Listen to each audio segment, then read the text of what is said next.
ये आपके लंग्स के माइक्रो चैनल्स में से कफ बाहर निकालता है। एला, इलायची, cardamom. Hi, this is doctor Ruchika. Wet cough होने पर इसका पाउडर शहद के साथ लेने से बहुत जल्दी राहत मिलती है। सर्दी और खांसी के साथ में यदि आपको उल्टी हो रही हो, ऐसे में इसका काढ़ा बनाकर लेना चाहिए।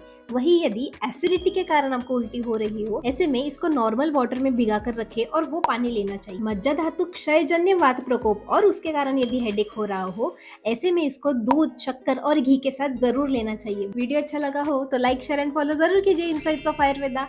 मिलते हैं अगले एपिसोड में। बाय।